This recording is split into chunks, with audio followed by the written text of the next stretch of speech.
At the beginning of the search for a new basketball coach, we were looking for someone actually who knew X and O's. Coach Walker, he's very good when it comes to X's and O's, and you know he's got the guys' attention and everyone's gravitating towards him and they're starting to buy into the system because this is probably one of the best defensive teams that I've ever been a part of, and you know I think we're starting to take on his personality a lot.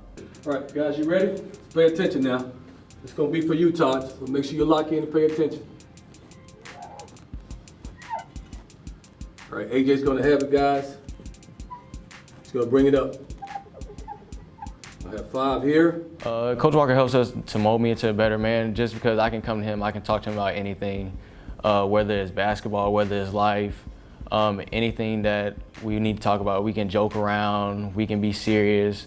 It's just that bond that you get knowing that someone's there for you as a coach and as a mentor. First of all, I got to say Isaiah Thomas because he's the guy that called me when I was on the golf course trying to get me to become assistant coach with the Toronto Raptors. When that franchise first started, he was part owner and president of the team, and I was like, man, I don't want to coach, I don't want to do that. And he goes, no, I think you'll be a very good coach. I think you can communicate with people. Just give it a try for a year.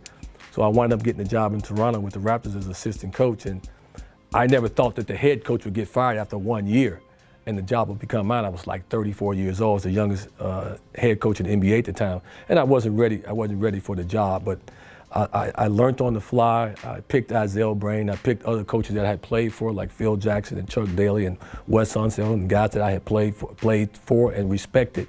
So they became my mentors. Besides Isaiah Thomas giving me the job, those guys became my mentors too. Well, I think what's important with having Coach Walker here is the fact that we are not recruiting Division II student athletes. We are recruiting Division I or the best athletes that are available. That's a mind change. That's a mindset change.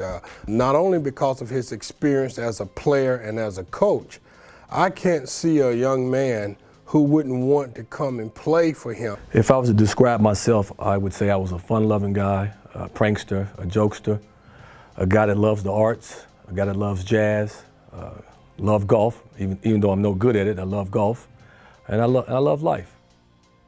That's basically summing me up in one little bottle, is that there's certain things that really drive my passion. Basketball is one of them, art's one of them, my family, of course, and basketball is definitely one of my biggest things that I love. Plays a high-tempo game. He has young men who have learned how to play together, and it's going to be a wonderful thing as he continues to develop his team. Finish it, AJ. Finish it. You know we missed layups. Practice on finishing it. Finishing it. Finishing it. Come on, Double D. 20 seconds. Finish it. Come on, Samson. Come on, Samson. Come on, Samson. Come on, Hart. Come on, Hart. Go. Run. Match up. Match up. Good help. Good help, Hart. I saw the help, Hart. What you got? Run something.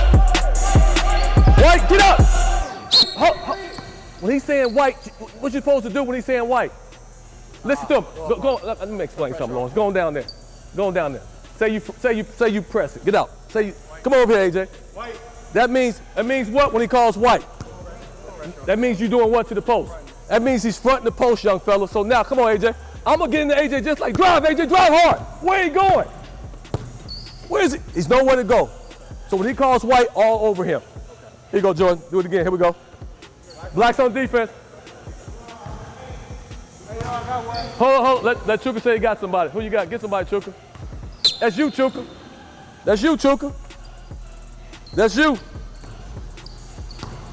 You think I'm on your ass, Chuka? What I'm telling you is, you want to play, you got to box out, Chuka. That's one of the reasons why I'm on your butt, because I'm not playing you, because that just happened right there. All you got to do is turn and get into Lawrence. If Lawrence going to do anything, he's going to push you into the rebound.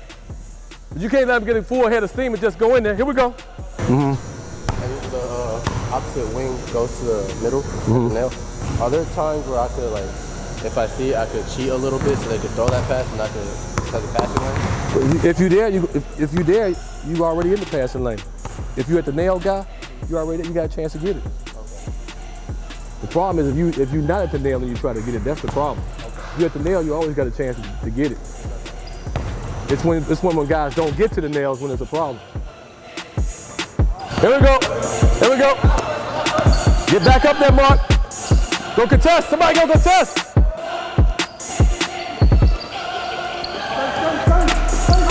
Good, Hart. Win the battle, Hart. Win the battle, Hart.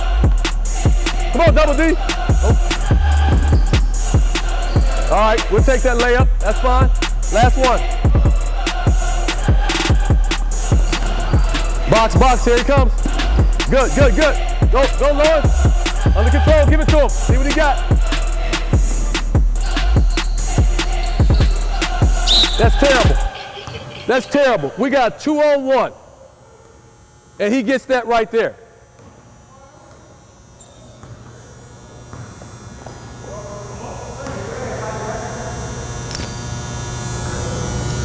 Here we go, man.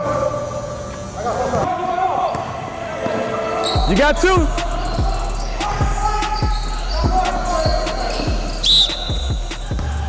Rosie. Hey, come back, Double D. Come back. Everybody come back where you were. Get back where you were. You were back here, Samson.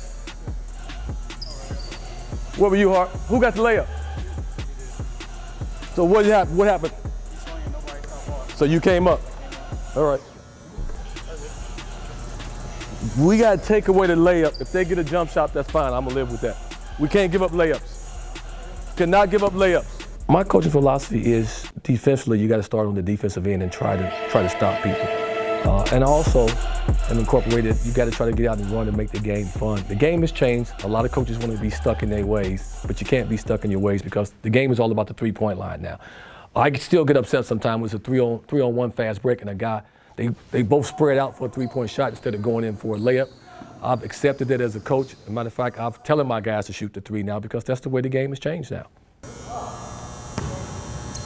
Mark, Rosie, quit pointing over there. Say, take him, Rosie, take him. You just went like this, Mark. You got to say, take him. Coach giving us the leeway. He's basically been doing that the whole year. At most games, he doesn't call timeouts. He'll just wait for media. Whether we're down 10, up 10, he gives us the chance to be the coach on the court. We get to call the plays. Whatever we see, we can change it up. So he's just allowing us to be able to make the decisions and allow him to sit back and see what we can do. So in practice, that really didn't change anything. He just wanted to see how our IQ was for the game and what we do in certain situations. So when we get in the game, we know what we need to do. Well, during the interview process, one of the things that Darrell Walker talked about was his outside interest. And one that he made clear to us that he was an art collector. I remember looking through his package, and a part of that package was his art collection. He and his wife had produced a book several years ago that outlined their art collection. And he began to talk about that during the interview process. So I was not surprised when he talked about that as a fundraiser. And by the way, one of the objectives of our head coach is to help the department raise funds. 1, for their particular sport, and 2, for the department overall. Well, I had the idea a long time ago that if I ever got a college job that I would have a fundraiser to try to help send my guys to school. And I was able to do that and raise a lot of money. It's important that my guys graduate.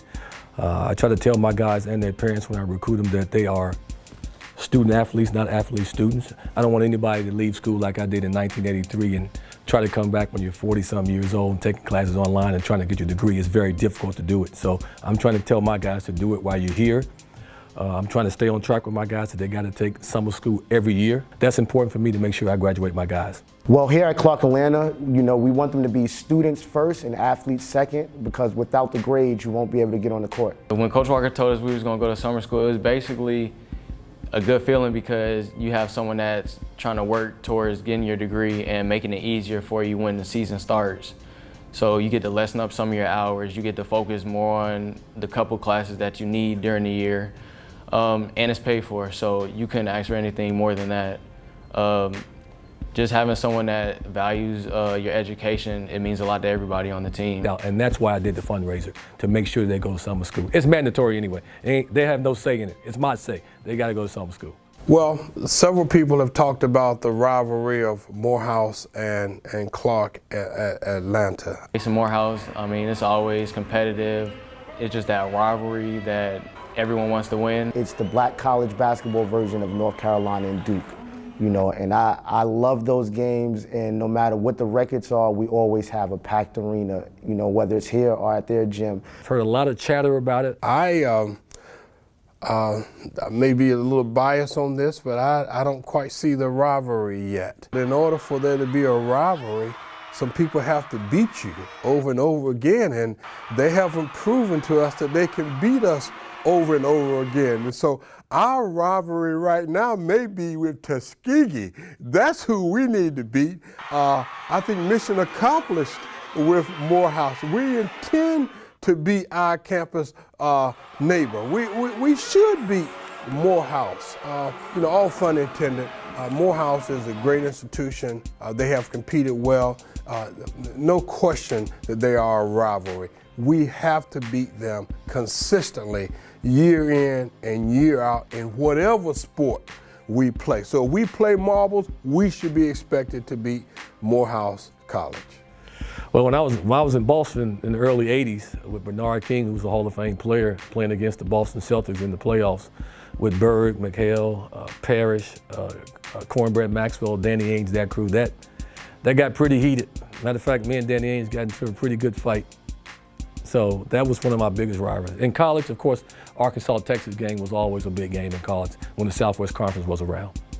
It's been fun. When I look at you guys and tell you I'm having a ball on campus at CAU, I'm having a great time here.